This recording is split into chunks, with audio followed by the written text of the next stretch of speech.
الحمد لله رب العالمين والصلاة والسلام على رسول الله وعلى آله وصحبه ومن والاه. باقا أما فرينتا waxa ay u socotaa dhinacyo badan.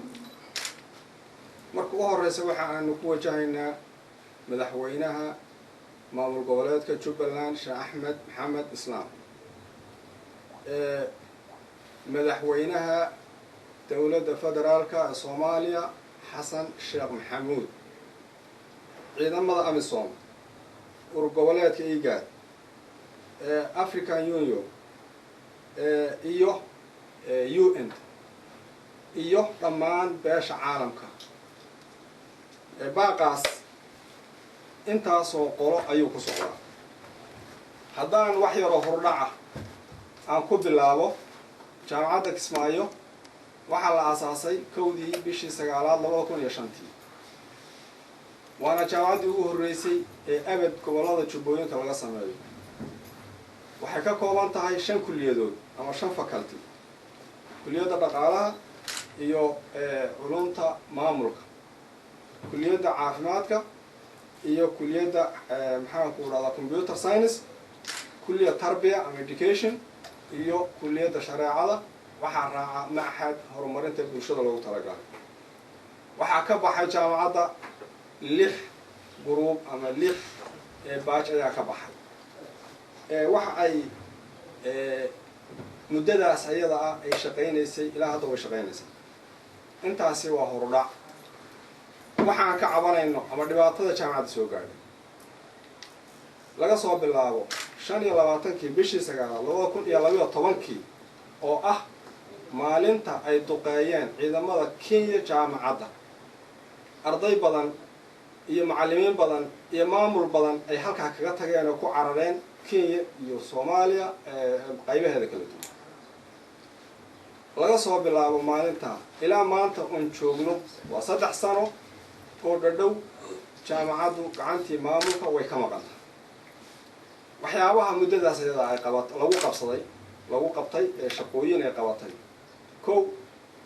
maamulkii dib u heshiisiinta iyo maamul u samaynta Jubbaland waa lagu sameeyey. waxaa laga dhigay xero lagu tababaro ama lagu dhaqan celiyo maleesiyaadka. waxaa laga dhigay goob ciidamada lagu daaweeyo. waxay u ahayd saldhig rasmi ah ciidamada AMISOM. muddada ayada ah oo gacanta jaamacadda ka maqan tahay, ardaydii iyo jaamacaddii iyo maamulkeedii waxay ahaayeen qaxooti. 3 sano waxay ahayd jaamacaddu qaxooti bay ahayd. waxa ay lagu dhigayay goobo isbitaalla, goobo aan ku habboonayn, goobo iskuulla, mararka qaarkood xataa geedaa lagu dhigay. waxa aanu soo jeedinaynaa baaqaan soo jeedinayno marka waa sida baaqaan soo jeedinayno aynu soo jeedinayno qaybaha kala duwan iyo dhammaan bulshada Soomaaliyeed. rabno inay ogaato bulshada Soomaaliyeed iyo dadka wanaagga jecel dhammaanba jaamacaddaasi waxaa loogu talagalay ujeedooyinka. waxaa loogu talagalay in wax lagu barto, ubadka Soomaaliyeed lagu barbaariyo, ay soo saarto kawaadir aqoon-yahamiin ay u soo saarto bulshada Soomaaliyeed. waxaynu ogsoonahay xeerarka caalamiga waxay ka qabaan goobihii waxbarashada iyo goobaha rayidka ee bulshadu ay u adeega in loo wareejiyo goobo military iyo xeryo ciidan. xeerarka caalamiga ah waxaan ognahay waxa ay ka qabaan. waxaanu soo jeedinaynaa oo jaamacadda Kismaayo maamulkeeda ay soo jeedinaysaa si xushmad leh, iyadoo u soo jeedinaysa.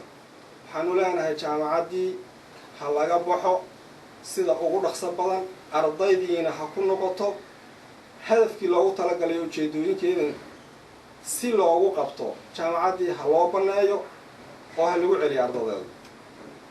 ha laga raaligeliyo dhibaatadii ku dhacday iyo mashaakilkii soo wajahay ee faraha badnaa muddada 3 sano. magdhow ku habboon dhibaatada jaamacadda soo gaadhay maadile macnawile qaybo fara badan isugu jira waxa aan soo jeedinaynaa in loo magdhabo sida ugu dhaqso badan waad mahadsantihiin